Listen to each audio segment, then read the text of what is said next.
Alien artifacts that have come from far out in space have somehow ended up on Earth. They have led to scientists uncovering disturbing truths that definitively prove the existence of extraterrestrial life in space. What are these figurines supposed to be? Would you ever think that they were meant to depict humans? Certainly don't look human to me, but it's not just because they're very old sculptures. I mean, they look intentionally not human. They look reptilian. The noses, or lack thereof, the eyes, if these were meant to resemble people, they did a bad job. Either that or these were really horrifying looking folks. But if they're not meant to be humans, then what exactly are they? The statues are often referred to as the Ubaid lizard men. The 7,000-year-old artifacts were uncovered in Iraq in the 20th century. There are theories as to what these things could be, but no definitive evidence. Unfortunately, we don't have any written records of the time, so determining the ideas behind people's artistic expression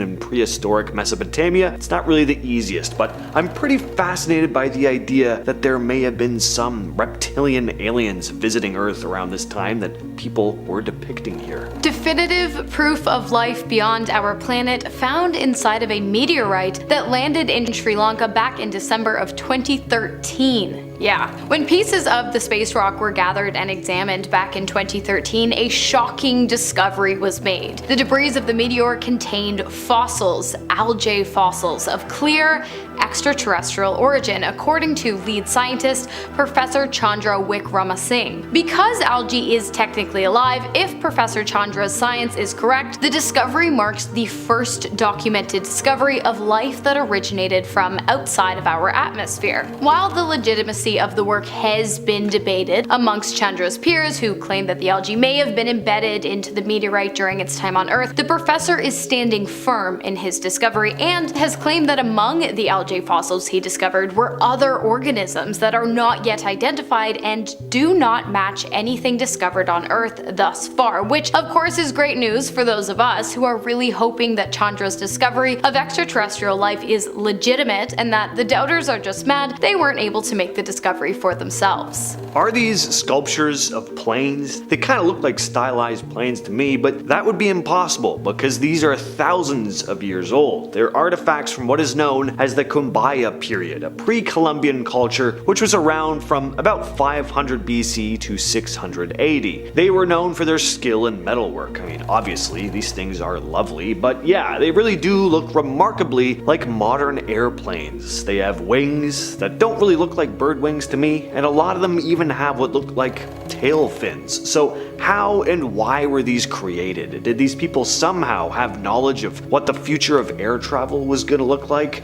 Were they encountering beings with highly advanced technology? The official explanation is that these are depictions of animals, insects, birds, that sort of thing, and yeah, there's a very good chance that's all these are, but I can't deny how eerily accurate they look to modern flying machines. And here's another really interesting thing. In 1994, a group of German engineers actually built scale models of the Kumbaya artifacts to see if they could fly, and guess what? They did, with an added propulsion system of course, but the designs worked. They were aerodynamically perfect and could fly. The Williams Enigmalith. What is it? Well, I'm not entirely sure, but it's definitely from out of this world. It looks a bit like a rock with a plug, but it's not a rock with a plug, and it's far from being just an ordinary rock. The object was found in 1998 by a hiker named John J. Williams. He noticed a strange piece of metal coming out of the dirt on his hiking trail, and so he dug it up. When he did, he revealed a rock with 3 metal prongs sticking out of it. It looked somehow man-made and appeared to have some kind of electrical component to it. Why? Well, I'm not sure, but Williams, who is an electrical engineer, claims that the electronic component embedded in the stone was not glued or welded into the granite rock surrounding it, meaning that while it appears to have possibly been man-made, because electrical components don't just naturally exist inside of rocks, especially ones dated to be around 100,000 years old, it must be something else, perhaps from somewhere else, perhaps somewhere are out of this world. While Williams is open to having others research the strange rock, he does have a few conditions. He must be present for whatever discovery is made, and the rock must remain unharmed. Even with these parameters, you would think that by using modern day tools and technology, we would have been able to get an answer as to what exactly the rock is by now, and where the electrical component is coming from and how it was embedded. But no such discovery has been made, leaving the leading theory to be that its origins are likely not of this earth, and that it likely holds the answers to questions we haven't even thought to ask yet. No one is exactly sure what this thing is. It's been dubbed the Wedge of Iud and was found in Romania in 1973. Workers came across it while digging during a construction project. It was found buried along with two large mastodon bones. The wedge is around 5 pounds and it's made of aluminum. Now, this turns out to be pretty strange because aluminum wasn't widely used until the 19th century, but this thing is estimated to be much older, at least 250,000 years old. It's a very odd looking object. It looks like a modern art piece or something, but what exactly is it? Well, again, nobody really knows for sure, but one of the funnest theories, of course, is that it's extraterrestrial in origin, maybe having come off an ancient alien spacecraft or something. The Sumerian Triumph Tapestry, which appears to not only depict the succession of various rulers to the throne, but also the presence of UFOs hovering above the Sumerian people, is next on our list today. The tapestry was created in the capital of West Flanders province in the Flemish region of Belgium around 1538, and since then it has been the subject of many conspiracy theories, which makes sense considering the two alien spaceship-looking objects depicted in the top left corner of the piece. Now, if you know anything about the Sumerian people or the Anunnaki, you are likely well aware that even without the presence of the Triumph Tapestry, the Sumerians are a pretty good argument for the legitimacy of aliens having had a pretty prominent presence on Earth in the past. Adding the tapestry into the mix is really just the cherry on top of the extraterrestrial cake, because it confirms how the Anunnaki, the ultra-intelligent alien species that ordered the creation of the pyramids, arrived on Earth in the first place. If you don't know anything about the Sumerians, ancient Sumeria, and the Anunnaki, but would like to, I do have a video on them titled Ancient Sumerian Mysteries that may never be explained that you can watch after this. Next, we have the Coso artifact, known as one of the world's out-of-place artifacts. It was discovered in 1961 near Olancha, California. While out looking for geodes, these rock collectors found a strange rock that seemed out of place, and when they cut it open, they were surprised to find it actually had a metal core inside. The outer layer of the rock was encrusted with a hard substance, while the inner metal core was a cylindrical object that looked almost like a spark plug. This was not what anyone had been expecting to find, because the rock seemed to be millions of years old, far older than the age of modern machinery. So it sparked, see what I did there? It sparked a lot of curiosity. Some researchers think this is just a naturally occurring geode that somehow formed around a modern spark plug, but what if it's not the case? What if it's a piece of ancient technology left by an advanced civilization? Or even more interesting, an object that some extraterrestrial beings left behind a long time ago. I'm sure by now we've all heard the theories that the pyramids were built by aliens, which is a fair assumption considering the fact that historians have been consistently unable to come up with an explanation as to how the construction of the pyramids would have been possible in ancient times. But what about other massive artifacts like Stonehenge, or perhaps the massive stone head that was found in the middle of the Guatemalan jungle in the 1930s? The statue dates back to before the Spanish Revolution, so prior to the Mayan and Aztec empires falling to the Spanish armies, which is strange considering, one, there is little to no way the Mayans living in the area could have sculpted the stone head and placed it in the area, and two, if somehow they did, why doesn't it look like them? The statue's features do not mimic those of the ancient Mayans or Aztecs. Because of this, it is believed that the features once displayed on the head, which have since worn down due to revolutionary troops using the historic artifact as target practice, were actually the features of an ancient alien civilization that was far more intelligent than humanity, and that likely had a hand in the construction of the Mayan and perhaps even the Aztec empires as well. This next one is actually 100% known to be from space. Back in June of last year, Harvard professor and theoretical astrophysicist Avi Loeb led an excavation to Papua New Guinea to uncover the remnants of a meteor that had crashed into the Pacific Ocean, and what they found were small spherical space rocks from deep in space, and there's still a question as to whether the object they came from was naturally occurring or not. What they do know is that the small spheres are made up of elements we don't have here on Earth. Loeb wrote, quote, "This is a historic discovery because it represents the first time that humans put their hands on materials from a large object that arrived to Earth from outside the solar system."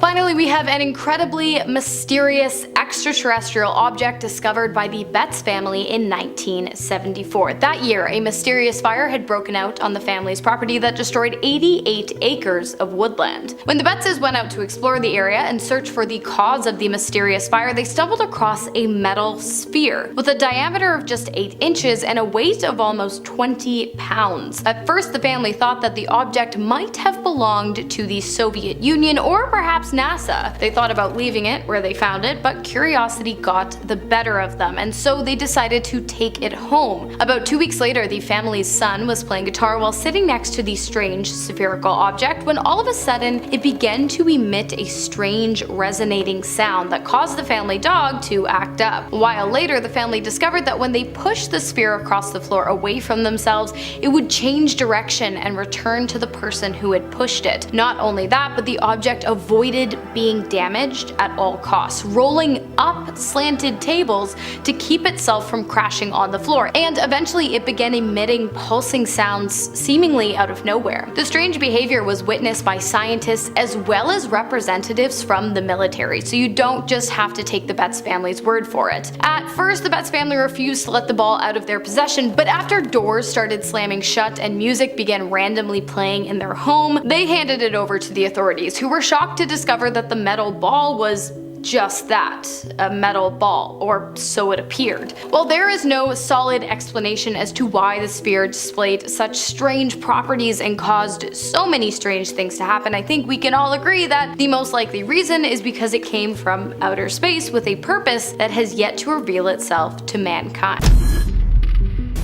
What you're looking at here is rock art found in Sego Canyon in Utah. Some of this stuff looks very interesting. These petroglyphs, some more than 8,000 years old, feature these mysterious figures with large, hollow eyes and often no arms or legs. Some even look like they have antennas. To fans of the ancient astronaut theory, this looks like possible evidence that extraterrestrials came to Earth long, long ago. One of the most famous images is known as the Barrier Canyon Holy Man.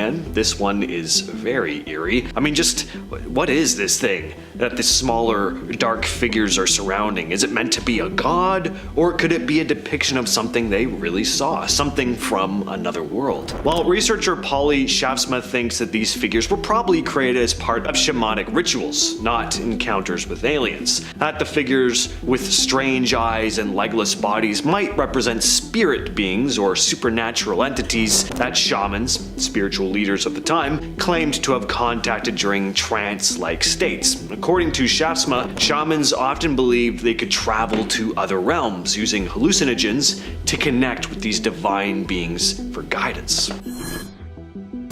What exactly are these figures wearing on their heads? Some say they look a lot like helmets. These figures are part of the Val Camonica petroglyphs in Italy. They're often mentioned when the concept of ancient alien astronauts is brought up. You know, because isn't everyone talking about this stuff all the time? These petroglyphs, which date back over 10,000 years, show a variety of different images. Some of them are pretty standard stuff, animals, symbols, godlike entities, but some of them, especially the two astronaut-looking guys, look way more sci-fi than anything you could expect from ancient humans. So did these ancient humans record encounters with extraterrestrials, or are we just seeing what we want to see? At the end of the day, we can never really know for sure unless we somehow manage to invent time travel, which I really hope we do. In the tribal Bastar region of Chhattisgarh, India, a set of ancient rock paintings were rediscovered in 2014, and they're pretty crazy looking. Discovered near the town of Charama, the paintings date back about 10,000 years, and archaeologist J.R. Bagat was immediately fascinated by how much of them seemed to look like aliens and UFOs, and I definitely see it. Some seem to show humanoid figures with antennae descending from the sky, others seem to be flying in disc-shaped crafts with the 3 legs coming out from the bottom. In a few images, the figures are shown wearing what appear to be spacesuits. Now, Bagat was pretty much full on with the alien stuff. He actually made it pretty clear that he thought there was a very good chance these paintings represented ancient humans' encounters with extraterrestrials, or at least their imagination of alien beings from out in the stars. Locals from the area also have legends of ancient beings known as the Rohela people, which translates to the small-sized ones. And they have stories of these entities landing in flying machines, abducting villagers and taking them away, never to be seen again. Could these rock paintings be depicting those very same sky visitors, or are these images just products of the artist's imaginations? The Wandjina cave paintings of the Kimberley region in Australia have fascinated people for centuries. These paintings show figures with these large black eyes, white faces, and no mouths, often surrounded by halos or what sorta look like helmets. They're unlike anything we'd expect to see in Aboriginal art, which has led to this theory that these could be depictions of alien beings. Now, the Wandjina are considered powerful spirit beings in Australian Aboriginal culture, believed to have come from the sky during the dream time. They're said to have created the land and its people before disappearing into the earth or returning back to the stars. But it's really hard to look at these images here and not see your stereotypical alien, isn't it? Why are they painted this way? Could these ancient beings really have been extraterrestrial visitors? In the heart of the Sahara, there is a place called the Tassili Najer, a massive sandstone plateau in southern Algeria. First of all, the landscape just looks otherworldly. It looks like another planet, which makes some of the rock art even stranger. The rock art, which includes about 15,000 paintings and carvings, is considered one of the richest archaeological sites in the entire world. The most famous part of the Tassili rock art is from what's called the Round Head period, which dates back around 6,000 to 8,000 years, and these images, they're definitely out there. The figures painted on the rocks have big round heads, no real facial features, and some even have strange, almost alien-looking features like this one here with the elongated head. Another famous image, known as the God of Safar, almost looks like a humanoid wearing some sort of strange suit. And some of the other figures look like they're wearing diving helmets or spacesuits. Of course, others argue that these could just be representations of ritualistic masks or ceremonial dresses from ancient times. Whatever they are though, these paintings give us an incredible look into the life in the Sahara thousands of years ago. The Cocknos Stone is a massive 42-foot by 26-foot stone in West Dunbartonshire, Scotland, covered in strange, grooved spirals, geometric shapes, and over 90 mysterious cup and ring carvings. The markings are believed to date back around 5,000 years, making the stone one of the finest examples of Bronze Age rock art in Europe. It was discovered by Reverend James Harvey in 1887. What makes the Cocknos Stone so intriguing is not just the sheer number of carvings on it, but some of the odd features like the pre-Christian cross, 2 pairs of carved footprints, each with only 4 toes. Why only 4 toes? Could this be a symbol, or could it mean some kind of otherworldly influence? In the 60s, the stone was repeatedly damaged by vandals, so in 1964, archaeologists decided to cover it up to protect it. The stone was buried for decades, but about 8 years ago, it started being unearthed again. And this unearthing, of course, brought a lot of attention to the mysterious carvings once again. Some theorists, especially those into the ancient astronaut idea, think these carvings could be evidence of alien visitors from the past. The weird shapes, the footprints, is it just ancient art, or could it be something more? In the Talampaya National Park in Argentina, there's a mysterious collection of ancient petroglyphs carved into some of the rock faces. The petroglyphs date back thousands of years, with some estimates putting them around 2,000 to 3,000 years old. I mean, does this not look a bit like a person in a spacesuit to you. I mean, it's very rudimentary, but I could see it. Some of the figures also have large round heads with long thin bodies and arms. Others have bizarre elongated faces or oversized eyes. It could just be stylistic, of course, but it's easy to see why some people say these might be representations of ancient encounters with something from beyond.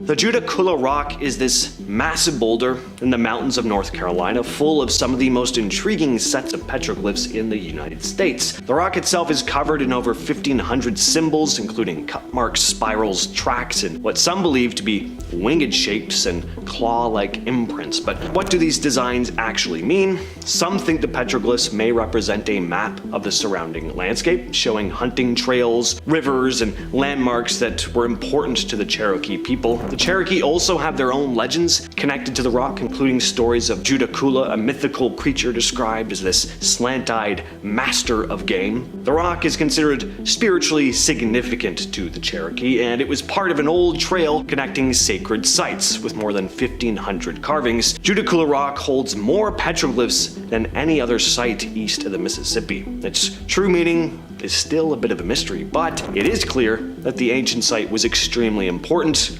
culturally and spiritually. So we're gonna go back to Seago Canyon for a moment to talk more specifically about the rock art created by the Fremont people. Seago County is a bit of a time capsule, with rock art from 4 different periods: Archaic, Fremont, Ute, and even some Anglo-American additions from the late 1800s. The Fremont style dates back around 600 to 1250 CE. It features these human-like figures that are pecked directly into the rock, and they're very strange looking figures. To me, some of them almost look like your classic 1950s style robots. Very boxy bodies, what almost looks like antennas sticking out of their heads, details that look kind of like buttons and knobs on their bodies. Again, could these figures represent something more than just ancient people? Could they be alien visitors or their technology? By the time the Ute style started coming about, around 1300 to the mid-1800s, the art had evolved to include more realistic depictions of animals, shields, and warriors, more standard stuff. And then, of course, we see the addition of graffiti by settlers and miners in the 19th century. In the hills of Galicia, Spain, there's a fascinating collection of ancient rock art known as the Galician spirals, found on rocks scattered across the region that date back thousands of years, with some estimates putting them at over 4,000 years old. The spirals are pretty interesting because of their unusual-ish design. They're typically circular or spiral shapes, sometimes intertwined with other patterns like zigzags or concentric rings. Spirals are often interpreted as symbolic representations of ancient religious or spiritual beliefs at the time. Some researchers think they could be connected to the sun, cycles of nature, or fertility, but what's interesting is how these shapes resemble motifs found in other ancient cultures from Europe to South America. Some people believe these spirals might actually depict something more extraordinary, like alien encounters. The idea is that the spirals, with their complex swirling shapes, could be taken from symbols on alien visitors' spacecraft. And, you know, I could see that because of how similar these are across the world. Is this stuff humans were seeing everywhere? I mean, they had no contact with each other at the time. Or it could just be something we intrinsically draw. We just like doing those shapes, you know? Take your pick. At the time of this recording, NASA has just launched a craft the other day set to head to Jupiter's moon to discover if life exists there. On October 14th, NASA launched the Europa Clipper spacecraft on a mission to explore Jupiter's moon, Europa, which scientists believe might have conditions suitable for life. The spacecraft lifted off from Kennedy Space Center in Florida on a SpaceX Falcon Heavy rocket. This mission aims to investigate Europa's subsurface ocean, hidden beneath an ice shell that could be up to 25 kilometers thick. Europa is about a quarter of the size of Earth, but it's believed to contain twice as much water as all of Earth's oceans combined. This makes it one of the most promising locations for finding potential life out in space, at least that we know of. The Europa Clipper is the largest spacecraft ever built for a planetary mission. It's about 100 feet long, equipped with 9 scientific instruments designed to measure the internal ocean and analyze the composition of the moon's surface. The spacecraft will conduct 49 close flybys of Europa starting in 2031, getting as close as 15.5 miles to the surface. So unfortunately, we do have quite a while to wait before we hear anything, but the fact that NASA is actively seeking out life on a distant moon is pretty cool. Fingers crossed they find something. Just last year, NASA released a highly anticipated 36-page report on UFOs, or UAPs, and there were some interesting takeaways. They looked into hundreds of sightings but concluded that they didn't find any solid evidence that aliens were behind any of them. Still, they didn't completely rule out the possibility either. NASA Administrator Bill Nelson made it clear that the agency is stepping up its game in researching these mysterious encounters. He said they'll be using better tech and artificial intelligence to dig deeper into them. The report is pretty technical, but one key takeaway is that it stated there is no reason to conclude extraterrestrial sources are responsible for these sightings. But the report also didn't deny the possibility of, quote, potential unknown alien technology operating in Earth's atmosphere. So that's pretty cool. Nicola Fox, who's part of NASA's Science Mission Directorate, said UAPs are still one of our planet's biggest mysteries. The challenge? A lot of the data they have just isn't good enough to draw any solid conclusions about what these sightings really are. To tackle this, NASA brought in a new director of UAP research, but they're keeping their identity a secret. This person will build a database to track and analyze future sightings, and using AI and machine learning. It's a smart move, especially since Dr. Daniel Evans mentioned that some members of the UAP panel had faced, quote, actual threats, which is unsettling. So keeping the new director's identity hidden is really about protecting their safety. The Falcon Lake incident began on May 20th, 1967 in Falcon Lake, Manitoba, Canada. This event has often been called Canada's best documented UFO case, and for good reason. It all started with Stephen McCalloch, an industrial mechanic and amateur geologist. He was exploring the area in search of precious metals when he suddenly heard a commotion from a flock of geese, and he looked up to see 2 strange objects hovering about 150 feet away, which he described as cigarette-shaped things with humps in the middle, glowing with a reddish hue. One of the crafts then landed on a nearby rocky platform, transforming into a shiny disc that looked like, quote, hot stainless steel. McCalloch sketched the craft for about a half an hour before deciding that he wanted to get a closer look. As he approached, he noticed it was completely smooth, but the craft had an open door where he could hear muffled voices. Then he reached out and touched the craft, which was so hot it melted the fingertips of his gloves. As he turned to leave, understandably, a panel then opened up, releasing a blast of heated gas that knocked him back, setting his clothes on fire. McCalloch barely managed to escape, feeling nauseous and disoriented. He was so sick he was unable to eat solid food in the days following the incident, and was treated for burns that doctors said resembled radiation injuries. His story caught the attention of the RCMP, the Royal Canadian Air Force, and even US authorities. And when they reached the site that McCalloch said he spotted the craft, authorities found a 15-foot ring of burnt vegetation, and there were highly radioactive elements found in soil samples and in the clothing McCalloch had been wearing on the day of the encounter, which he had to rip off because they were on fire. And there was also superheated metal that had melted into the cracks of rocks, also highly radioactive. Till this day, the case has not been explained. This incident is referred to as South Africa's Roswell, the Kalahari crash. Kind of tells you how significant this one was. So the story goes that this whole incident was covered up. Some of the details of this one are a bit vague, and some chalk this up to being a hoax, but there were supposed leaked documents describing the following events. So this was an unusual event that took place over the Indian Ocean on May 7th, 1989. According to reports, a fast-moving object, believed to be a UFO, was spotted by naval personnel. In response, fighter jets were sent to intercept and target it. The UFO was successfully hit and crashed in the Kalahari Desert, leaving a noticeable skid mark. Shortly after the crash, a US recovery team was swiftly deployed to gather evidence from the site and transport it to Patterson Air Force Base. And not only were parts of the aircraft retrieved, but the bodies of 2 alien beings as well. The Tic Tac UFO incident is one of the most compelling pieces of evidence in the world of unidentified aerial phenomena, or UAPs. On November 14th of 2004, retired Navy Commander David Fravor, a pilot with the USS Nimitz,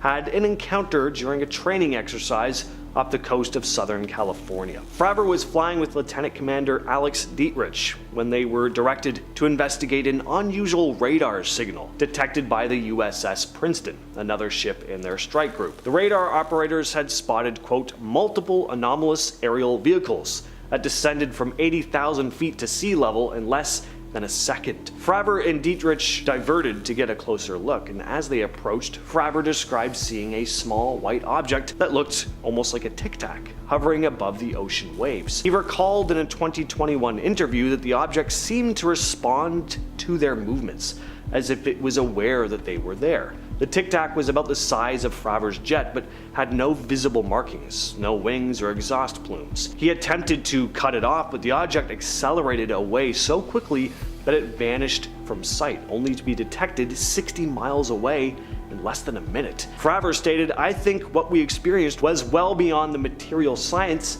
and the capabilities that we had at the time, that we have currently, or that we're going to have in the next 10 to 20 years. This incident came out in a report revealing over 500 sightings since 2004, some of which, including this one, are still unexplained. The 1952 Washington, D.C. UFO incident, often referred to as the Washington Flap, is one of the craziest UFO reports in history. Over 2 weekends in July of that year, people in the capital began reporting a series of strange sightings in the sky. On the night of July 19th, radar operators at Washington National Airport picked up a cluster of unknown objects flying at incredible speeds. Ground witnesses described seeing bright lights darting around erratically. The following night, the sightings continued, and the U.S. Air Force sent up fighter jets to chase the mysterious objects. Pilots in the jets reported seeing glowing lights that seemed to defy the laws of physics, making sudden accelerations and sharp turns that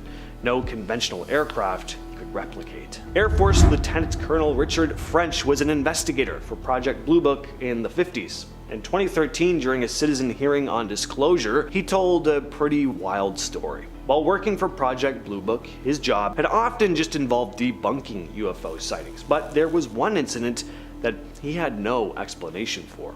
French recounted an incident had happened while he was investigating off the coast of St. John's, Newfoundland. Reports had come in about 2 mysterious aircraft that supposedly crashed in the water. French followed a group of around 100 onlookers gathered on a nearby wharf. What he saw next was something he'd never be able to forget. He described encountering 2 to 3 foot tall beings that were thin and gray, seemingly working on their damaged crafts in the water. French and the onlookers watched as these strange beings repaired their vessels right before his eyes. Then the craft lifted out of the water and shot off into the sky. He never included this sighting in his official reports at the time, probably fearing he'd be laughed out of his job.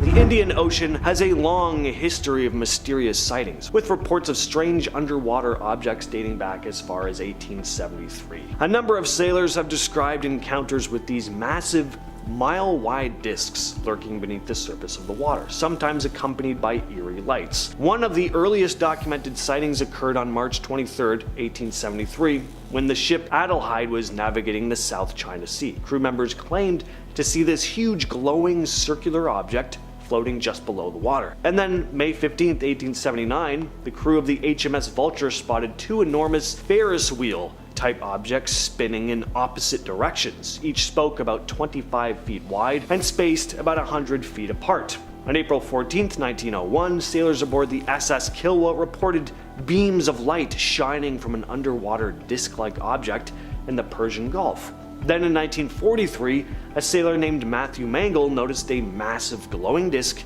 keeping pace with his ship. Next on the list, we have the Rendlesham Forest incident. This one is very well documented It took place in December of 1980 near the Rendelsham Forest in Suffolk, England. Late at night on December 26th of 1980, military personnel witnessed strange lights descending into the forest. At first they figured it was just a downed aircraft, a known one. What they found definitely seemed to be an aircraft, just not one they'd ever seen before. They came across what seemed to be a metallic object on the forest floor and would see strange lights in the sky. Some reported that the object they saw was triangular and emitted strange beams of light. One of the airmen even claimed to have touched the object. There are official documents that have been released about this story with full reports by the military personnel at the site, and what they described was pretty strange. Now, did they actually encounter an alien spacecraft? It's debatable, but what is clear is that they saw something out of the ordinary. And finally, we have one of the most mysterious and destructive crash landings of all time, the Tunguska event. On June 30th, 1908, a massive blast hit this remote area of Russia. The event is believed to have been caused by the airburst of a large object of some kind, most likely a comet or asteroid, entering Earth's atmosphere and exploding in mid-air. The explosion released an enormous amount of energy and flattened about 80 million trees in the area. Now, luckily this happened in a very remote area, so only trees were affected, but that also means there were very few witnesses. A handful of people did report seeing a bright bluish light in the sky though, accompanied by a series of thunderous noises. And there's always been this question as to whether this was caused by a space rock or something else. Apparently there was also mutated plant life after this impact, and Joseph Stalin is rumored to have even conducted secret experiments in the area, but that's more of an urban legend. A strange UFO sighting was captured over New Jersey recently. In a 13-second clip shot near Atlantic City on a Sunday night back in December, a strange white light blinks in the sky before suddenly vanishing. Family members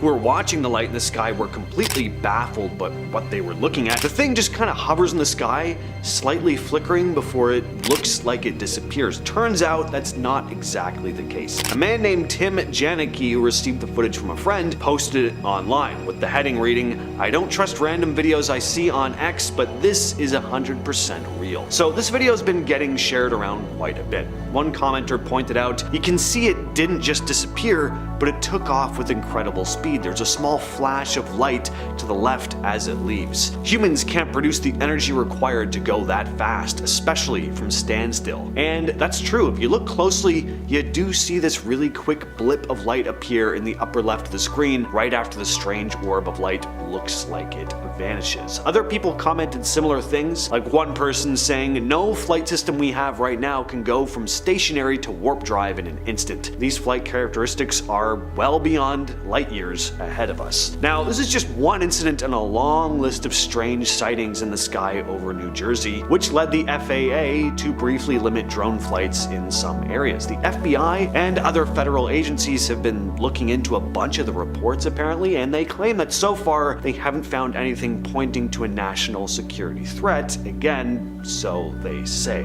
This footage here was posted to Reddit by user YogurtClosetFlat5701 just a couple weeks ago with the caption, "This just happened above Brookville Boulevard, Snake Road in Queens, New York, right next to JFK Airport. We looked up and there were 4 orange orbs in formation in what is supposed to be a no-fly zone. They then started to disappear. Did anybody else in the area witness this?" End of post. And that's a good question. Any New Yorkers in the comments see this as well? Let us know down in the comments here. There are some interesting comments from other witnesses on the post though. One user, Zora Octavia, wrote, "Lived here for 14 years with planes flying by all day, every day. They fly so low it feels like you can almost touch them. I know what they look like when they come in to land and take off. I have never seen anything like this. Ever." And that's not the only strange orange orb that's been spotted in the sky recently. On December 26th, a Redditor by the name of HellFollowed84 posted this footage. The video was shot in central Georgia. A father had gone to take out the trash when he spotted the strange orb in the sky. He noticed something, quote, "bright and orange overhead through the pines." He pointed it out to his son and they both just stared at it for several minutes before deciding to film it. The father shared the video on Reddit. In the clip we see this glowing orange orb gliding across the sky, weaving between the tops of pine trees. At one point, the orb looks like it dims and then vanishes entirely. As HellFollowed84 wrote, When I first observed it, the light was huge, but it was way off, like half a mile. As it got closer, it seemed to dim but stayed the same luminous lighting. As I walked further to capture it, I thought, what if it was trying to evade me? A bunch of Redditors wondered if it could be a plane, but the user didn't think so, saying it made no sound, unlike the planes that frequently fly over his home. And we're back to New Jersey with another set of strange lights in the sky captured on camera recently. A YouTuber named CJ Faison recently posted footage showing what he believes are drones flying in, quote, deliberate formations off the coast of New Jersey over the Atlantic Ocean. He took a boat 26 miles out from the Pine Barrens to get the footage using a night vision camera. In the video, he'd gone out to get footage of the mysterious drones that people have been spotting in the skies over the last couple months. He did manage to capture a bunch of these blinking lights in the sky. Some are stationary, some are seen moving through the sky, some appear and disappear completely, and some of the drones seem to zip across the horizon at incredible speeds. It is definitely odd. CJ wrote in the video description, "The drones in New Jersey have been seen coming from the ocean for several weeks. We found UAP drones in the middle of the ocean 100%. This is something they don't want you to see." Now, sure, people have access to drones nowadays. There are more things in the sky than there ever have been in history, but it seems like people are spotting particularly bright, rather large objects moving at speeds way too fast to be your over-the-counter drone. And again, the FBI is getting involved.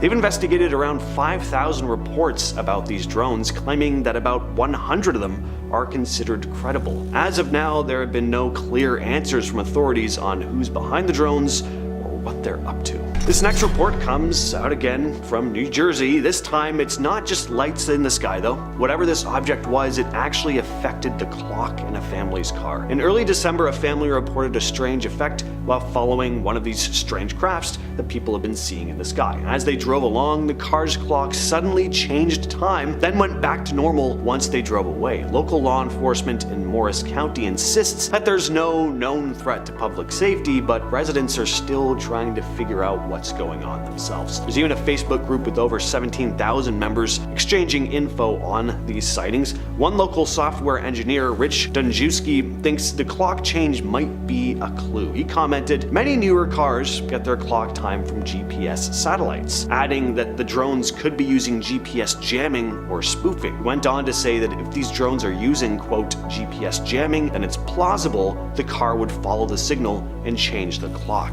FAA contractor David Lombardo agreed, saying these drones likely have electronic interference capabilities. A strange UAP was captured on camera back in 2018, but the video was kept secret for years. It was just released to the public last year in January of 2024. The object was spotted flying over a US military base in Iraq and was tracked by a military infrared radar. It moved across the base before making a controlled descent into a body of water. About 17 minutes later, it reappeared and took off at an incredible speed. The Pentagon has officially classified it as a UAP. What caught a lot of attention was how quickly the object changed color. You'll notice that the object keeps switching from this semi-translucent look to black. And since the video was shot using infrared, the color changes indicate shifts in temperature. The object was changing temperature so fast that it actually made it difficult for the radar to even track. And according to Dr. Matthew Sadagis, a physics professor at the University of Albany,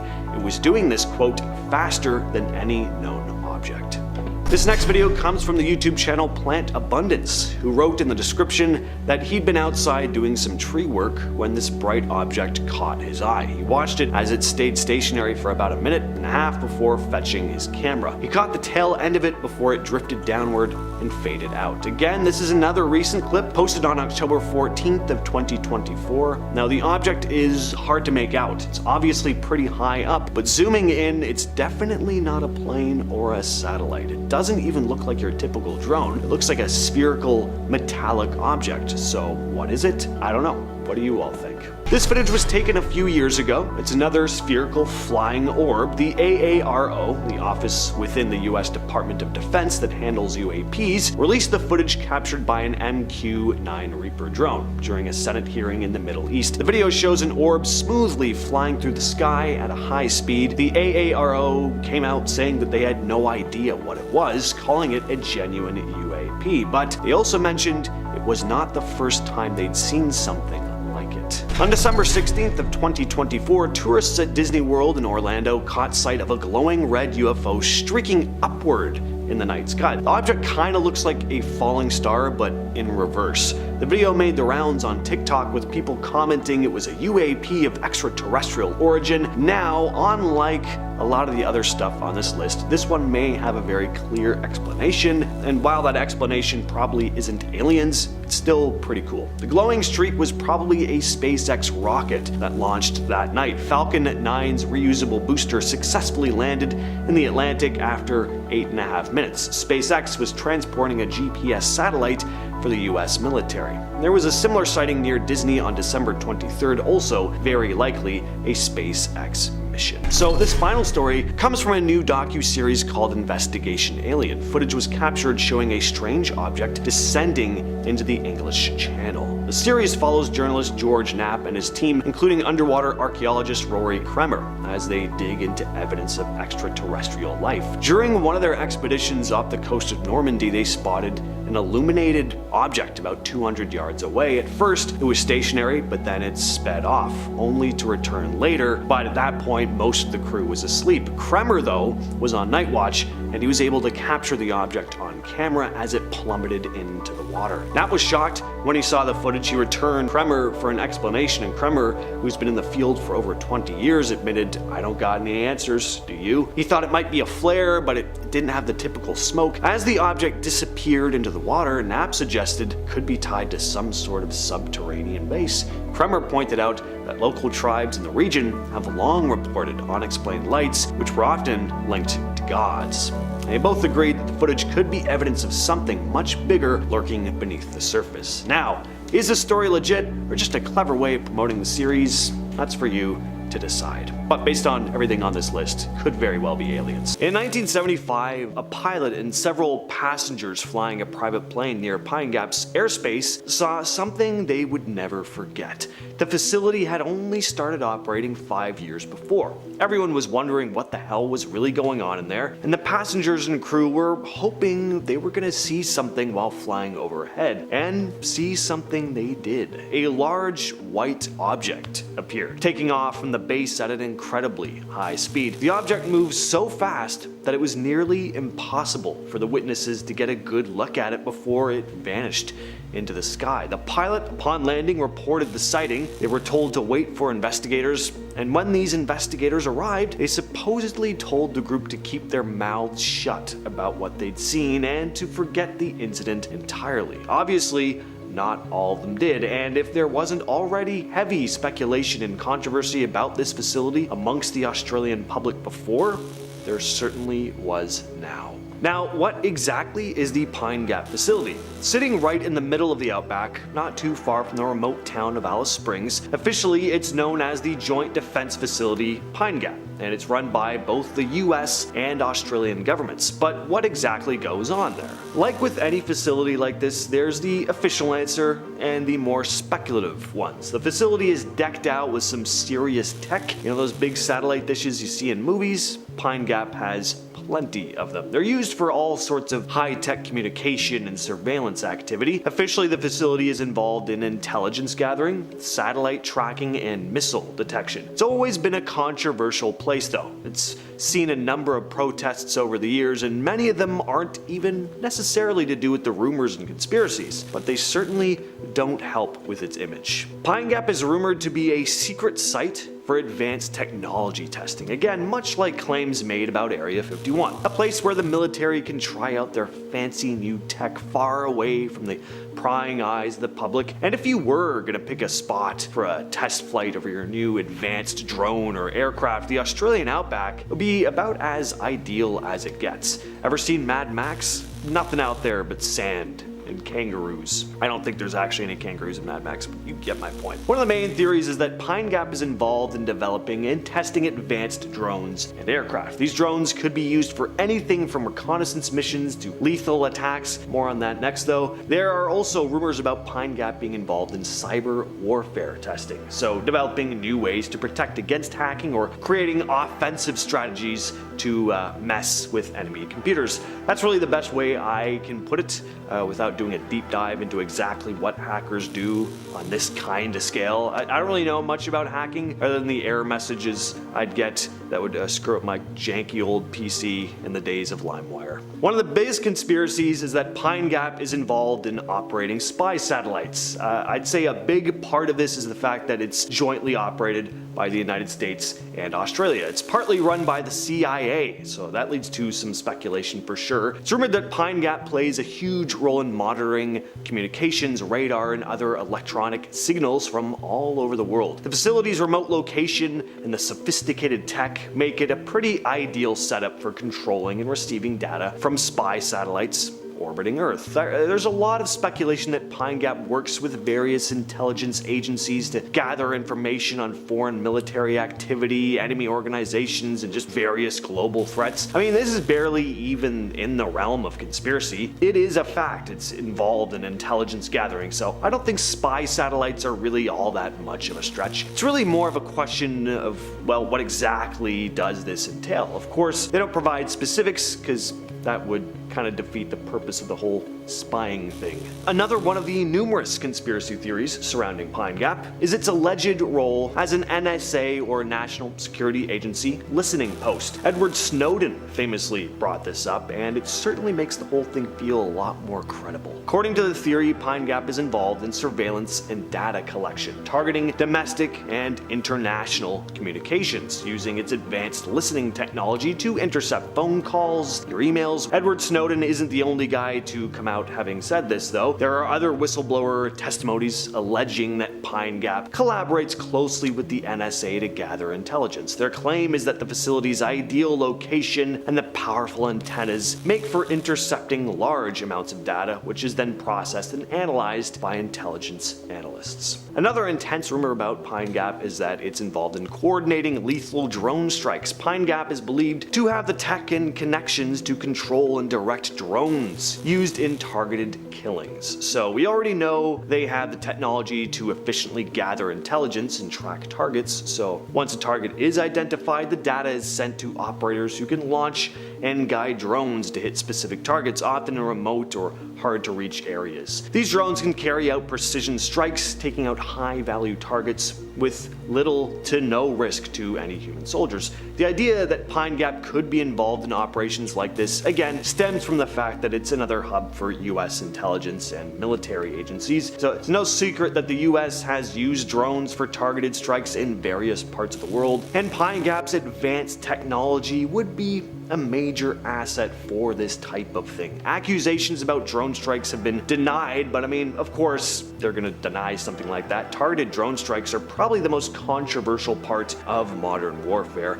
After one drone strike in July of 2013 in Pakistan, campaigners claimed the intelligence for the strike came from Pine Gap. There was a ton of outrage, and a number of human rights groups called for a UN inquiry into whether the Australian government could be seen as complicit in the strikes alongside the US military. There were even some allegations that Australian officials might have facilitated targeted killing, which would be against international law. Now, on to the stuff you've all been waiting for, of course, aliens and UFOs. Pine Gap has been a hotspot for conspiracy theories involving extraterrestrial research pretty much ever since it began operations. Some people are convinced that the facility is hiding evidence of alien life and is deeply involved in studying them and their technology. And this isn't just a situation of like, oh well, a big top secret government facility, gotta be aliens, right? No, there have been a lot of strange sightings in the area surrounding Pine Pine Gap. Some people will even claim that Pine Gap is part of a global network of secret bases that collaborate on extraterrestrial research. Again, the American involvement certainly plays into this, so Pine Gap may be another facility like Area 51, according to the conspiracy anyway, where captured alien technology is reverse engineered. This could mean everything from developing new energy sources to building advanced propulsion systems similar to ones aliens could be using. There's also rumors that Pine Gap has underground facilities specifically designed for housing alien artifacts and possibly even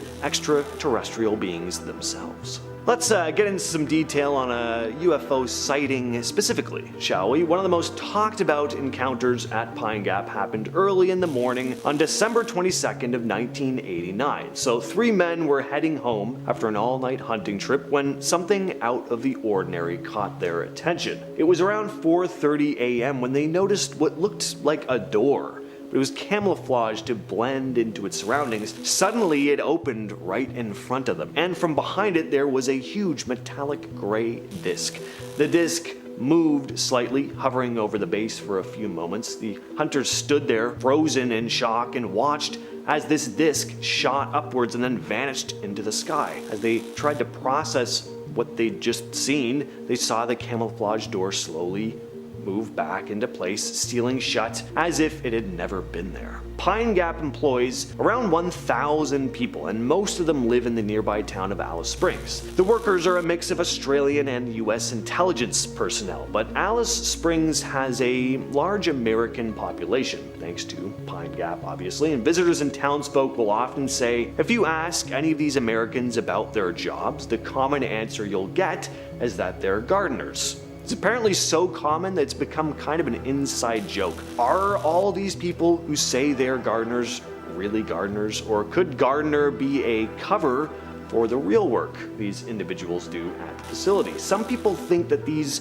so-called gardeners are involved in secretive operations at Pine Gap. Gardening, it's a pretty low-key profession, makes for a pretty convenient front for intelligence personnel and want to avoid drawing attention. At least that's what I'd say if everyone else hadn't picked that front too. I mean, baker, carpenter, plenty of jobs to pick from, guys. Weather control. No, Pine Gap isn't even safe from accusations of weather control. This theory is pretty much exactly what it sounds like. The idea is that the facility has the capability to manipulate weather patterns, using advanced technology to create or alter it. And maybe they have help from some of that alien technology they're reverse engineering.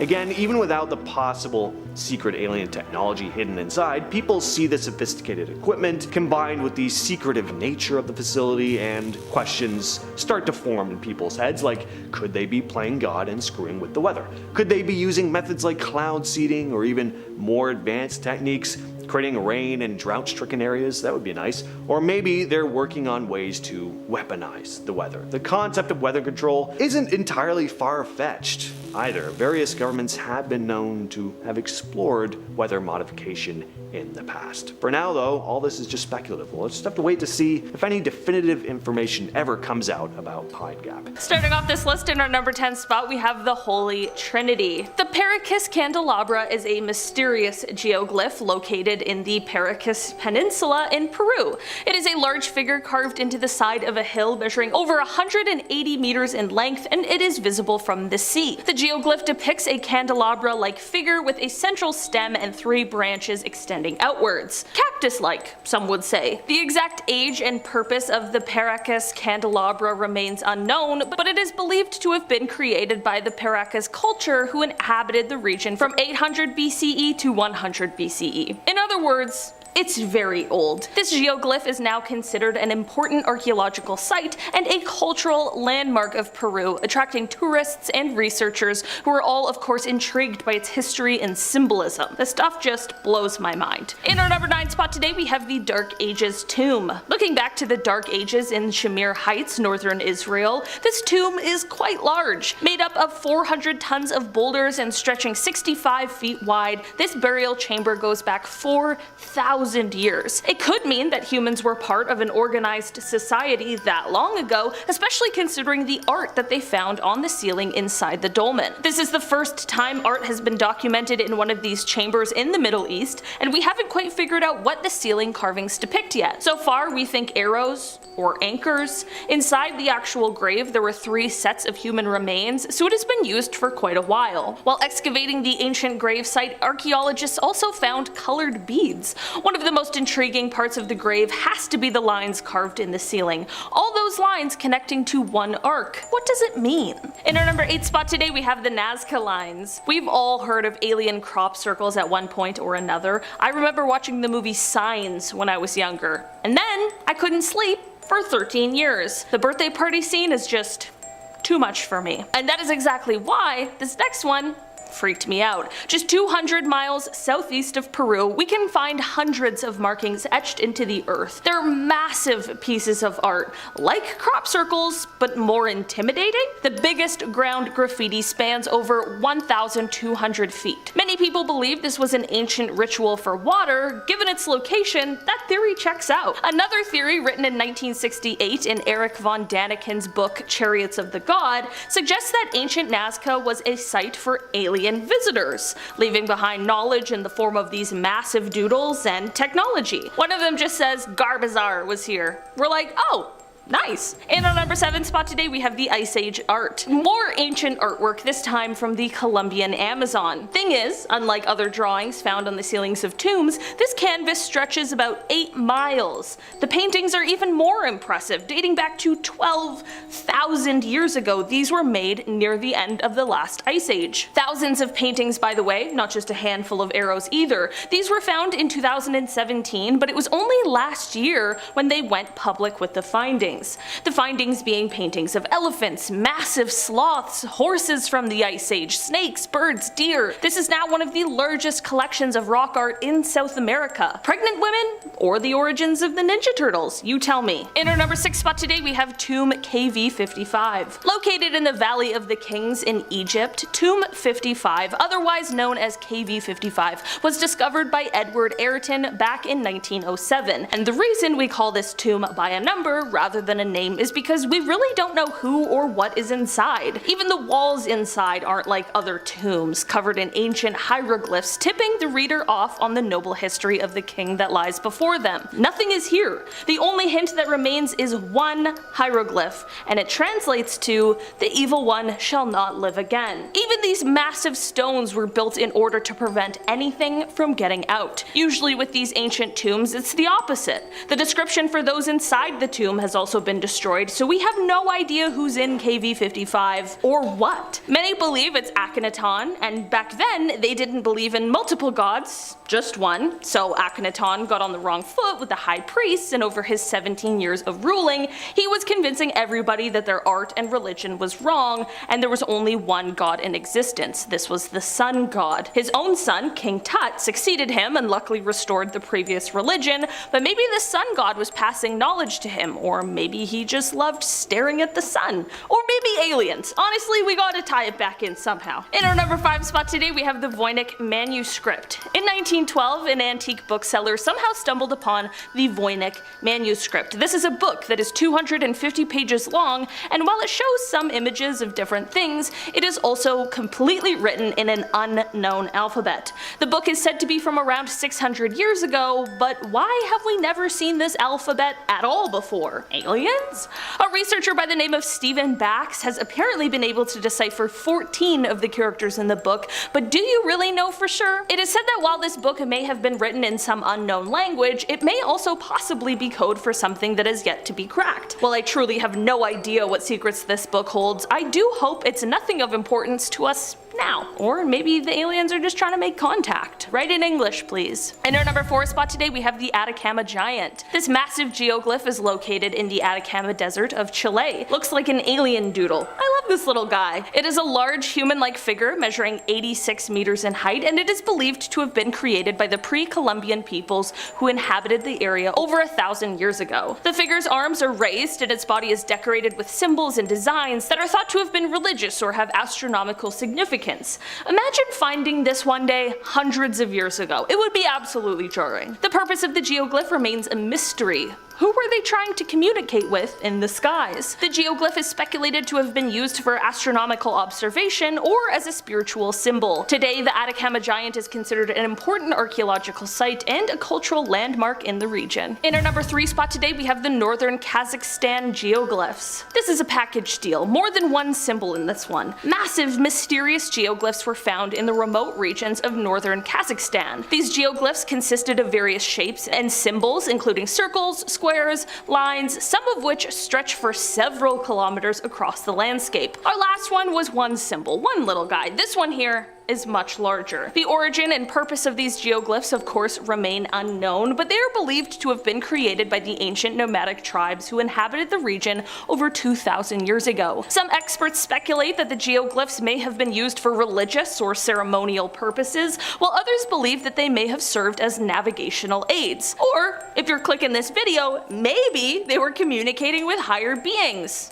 Maybe it was aliens, I'm just saying, alright? Today, the northern Kazakhstan geoglyphs are considered a very important archaeological site. In our number 2 spot today, we have the stone circles. The Middle Eastern stone circles are a collection of ancient structures consisting of standing stones. You guessed it, all forming circles. They're found in various parts of the Middle East. Again, an incredible amount of work was required to coordinate these geoglyphs. The stone circles are over 5,000 years old and were likely used for religious or astronomical purposes. Researchers have agreed that there must have been some sort of leader or head architect involved in order to make these circles happen. Maybe an alien architect. He's just laying out floor plans for this lovely new planet he found. Experts believe that they could have been used to herd wild animals, or the stone circles could have been used in ceremony after death. Finally, in our number 1 spot today, we have the Sajama lines. The Sajama lines were rediscovered in the 1930s in the Sajama National Park in Bolivia. It's a massive network of straight lines and geometric shapes stretching over 20 kilometers over the surrounding landscape. What creeps me out the most is that this looks like another planet. This looks like a crater with lines shooting out of it,